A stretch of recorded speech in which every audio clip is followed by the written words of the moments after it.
Hello friends, welcome to Rajavali Education Channel. இப்போ இந்த வீடியோல JEE Main 2024ல கேட்ட ஒரு galvanometer based ஆன question தான் பார்க்க போறோம்.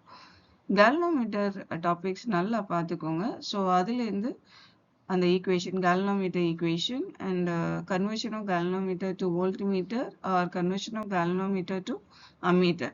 ஸோ இந்த 3 topicsல இருக்கிற equations-அ நல்லா understand பண்ணி memorize பண்ணிக்கோங்க. So that ஈஸியாக நீங்கள் 4 மார்க்ஸ் ஸ்கோர் பண்ண முடியும். ஏன்னா என்னோட அனாலிசிஸில் ஜேஇ மெயின் கொஸ்டின் பேப்பரில் கம்பல்சரி galvanometer பேஸ்டான ஒரு கொஸ்டின் இருக்குது.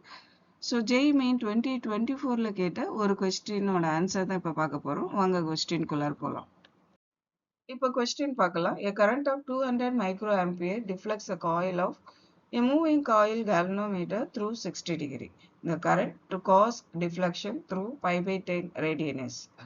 இப்போ கரண்ட்டுக்கும் டிஃப்ளெக்ஷனுக்கும் இருக்கிற ரிலேஷன்ஷிப் என்னன்னா directly proportional to each other. இப்போ இந்த வேல்யூ I1 எடுத்துக்கலாம், இந்த டிஃப்ளெக்ஷனை θ1 எடுத்துக்கலாம், அதே மாதிரி இந்த டிஃப்ளெக்ஷனை θ2ன்னு எடுத்துக்கலாம்.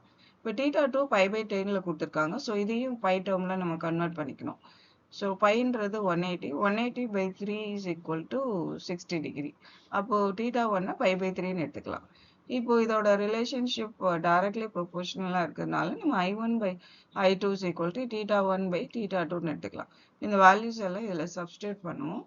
சப்ஸ்டியூட் பண்ணதுக்கப்புறம் இதை ரெசிப்ரோக்கல் எடுக்கணும். ரெசிப்ரோக்கல் எடுக்கிறதுக்கு பை பை 3 இன்ட்டு 10 by பைன்னு எடுத்துக்கலாம். இந்த பை கேன்சல் ஆகிடும். இந்த I2வும் 10ம் இன்டர்சேஞ்ச் பண்ணுவோம்.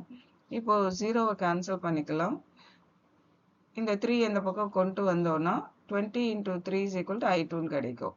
அப்போது I2 வேல்யூ 60 microampere. அப்போது the current to cause deflection through pi by 10 radian is 60 microampere. இதான் இதோட ஆன்சர். இப்போ இந்த வீடியோ உங்களுக்கு பிடிச்சிருந்ததுன்னா லைக் பண்ணுங்கள், ஷேர் பண்ணுங்கள், சேனலை சப்ஸ்கிரைப் பண்ணுங்கள். தேங்க்யூ ஃபார் வாட்சிங்.